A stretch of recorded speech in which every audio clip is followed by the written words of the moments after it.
Hello viewers, ফজিলাস garden and কিচেনে আপনাদের সবাইকে স্বাগত। আজকে আমি ছাদ বাগান থেকে কী সবজি হারভেস্ট করলাম সেগুলো আপনাদের দেখাচ্ছি। তো এখানে অনেকগুলো ঢেঁড়স আজকে হয়েছে, ঢেঁড়সগুলো তুলে নিলাম কারণ একদিন ঢেঁড়স তুলিনি, তো অনেকগুলোই ঢেঁড়স হয়ে গেছে। ঢেঁড়স হয়ে যেন এড়ে যাচ্ছি, তো অনেকগুলো ঢেঁড়স আজকে তুলেছি বিষমুক্ত। এই যে সবজি ফল ছাদ বাগান থেকে পাই বা নিজের হাতে চারা গাছ লাগিয়ে তাকে বড় করে আবার সবজি পর্যন্ত ফল পর্যন্ত এনে তুলে সেগুলো খেতে আসলে খুব ভালো লাগে। আর সব থেকে ভালো লাগে যে বাজারে যে সব রাসায়নিক বীজ দিয়ে সব তৈরি, যেমন বেগুন তো শুধু বাজার থেকে কিনে যেগুলো খায় সেগুলো তো বিষেই ভর্তি। আর আমরা ছাদ বাগানে, আমি তো অন্তত কোনো রাসায়নিক সার ব্যবহার করি না, এখনও পর্যন্ত করিনি, হয়তো ভবিষ্যতে কোনো দিন করব, কিন্তু এখনও করি না কারণ প্রয়োজন হয় না। এইগুলোই তো অনেকগুলো হচ্ছে আর প্রয়োজন হয় না রাসায়নিক সার ব্যবহার করার। তবে কিছু পোকামাকড়ে অনেক সময় উপদ্রব করছে, তো মনে হচ্ছে যেন কোনো রাসায়নিক বীজ স্প্রে করতে হবে, তবে এখনও করিনি, প্রয়োজন হলে করব। তো দেখেন অনেকগুলো বেগুন হয়েছে, প্রায় 2 মাস পার হয়ে গেল এখন বেগুন গাছগুলো, তো 1.5 মাস থেকে প্রায় অনেকগুলো বেগুন তুলেছি। তো এই বেগুনগুলো আসলে আমি আমাদের আত্মীয়দের দিয়ে পাঠাই, তারপরে নিজেরা খাই। এই বেগুনগুলো আসলে কোনো বিষ নেই এগুলোতে, এগুলো বাচ্চাদের দিলে আসলে কোনো অসুবিধা হবে না। একটা ড্রাগন প্রায় 4-5টে তুলে খেয়ে নিয়েছি আমরা, এখানে একটা ছিল, আর প্রায় 18টা মতো ড্রাগন হয়েছে।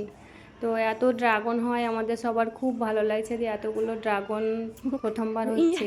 আগেও হয়েছে, তখন আমরা এই বাড়ি আসলে প্রথমে আসিনি, তখন গ্রামের বাড়িতে থাকতাম। তো এই গাছগুলো আসলে শীতের গাছ, এখানে 2টো গাছ আছে, তো এই গাছগুলো ভাবছি কেটে দেব। মানে এখনকার গাছগুলো তো অনেকগুলো আছে, এই গাছগুলো কেটে দিলে আসলে যে কুমড়ো গাছগুলো লাগিয়েছি, সূর্য কুমড়ো যেটা, সেই কুমড়োগুলো লাগিয়েছি, তো সূর্য কুমড়োও আছে, সাদা কুমড়োও আছে, তো পুঁই গাছ আছে, তো ওই গাছগুলো সার বেশিভাবে পাবে। আর এই গাছগুলো অনেক পুরনো হয়ে গেছে। ড্রাগন আমার ছেলের খুব পছন্দের একটা ফল, ও মানে খেতে খুব পছন্দ করে। তো চলুন ড্রাগন খাওয়া দেখাই আপনাদের।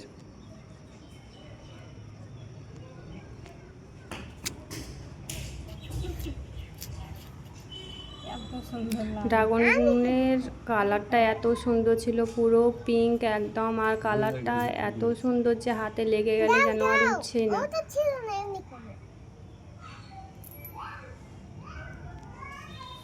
এখানে যে কুমড়োটা দেখতে পাচ্ছেন, এই কুমড়োটা আসলে আমি চাইছিলাম যে একটু বড় হোক, একটু পাকার মতো হোক, তারপরে মানে এই কুমড়োগুলো একটু পাকলে আসলে মিষ্টি হয়। তো এমন হলো যে আগেরটাও পড়ে গেছিলো ঝড়ে, ওটা তো আপনাদের দেখাতে পারিনি, এটাও এমন জায়গায় হয়েছে যে এটাও পড়ে গেল। সবাই আনন্দ করে ড্রাগন খাচ্ছে মানে খুব ভালো লাগছে সবাইকে, মানে নতুন একটা ফল। এখন ড্রাগন ফল সব মানুষেরই পছন্দ, সবাই নিজের ছাদ বাগানে ড্রাগনের চাষ করছে।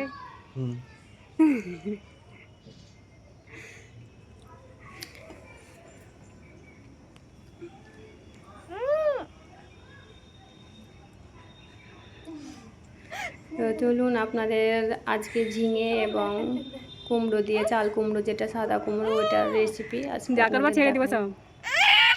আর ভালো লাগলে লাইক, শেয়ার, সাবস্ক্রাইব করে পাশে থাকবেন, কারণ আমি নতুন সেভাবে ভিডিও ভিউজ বা সত্যি লাগছে লিপস্টিক লাইক হয় না, তো আপনারা লাইক, শেয়ার, সাবস্ক্রাইব করে পাশে থাকবেন।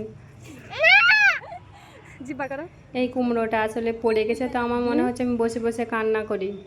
ড্রাগনের কালারটা এত সুন্দর, হাত ধুয়ে এসছে তবুও যেন কালার উঠছে না, অরিজিনাল কালার।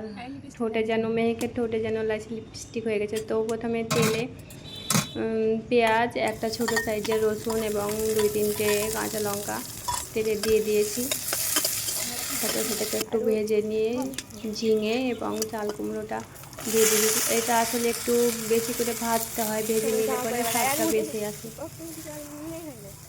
তো তারপরে ভেজে নিয়ে সাধারণ মশলা যেগুলো আসলে সবসময় ব্যবহার করি, এরকম এক্সট্রা কোনো মশলা নেই, নুন, হলুদ, জিরে গুঁড়ো, ধনে গুঁড়ো, শুকনো লঙ্কার গুঁড়ো চাইলে দিতে পারেন।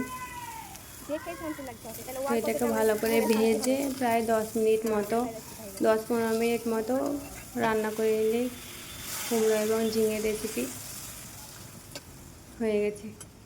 এটা খেতে খুব সুন্দর হয়েছিল। আমার মেয়ে তো দেখেই বলছে যে দেখেই আমার মনে হচ্ছে এখন খিদে পেয়ে গেছে রান্না হওয়ার পরে।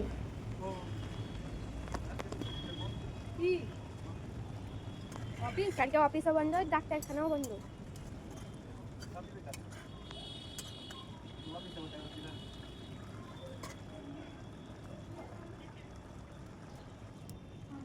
তো আমার কুমড়োর রেসিপি রান্না হয়ে গেছে। আপনাদের যদি আমার ভিডিও ভালো লেগে থাকে তো লাইক ও সাবস্ক্রাইব করে পাশে থাকবেন। Thank you.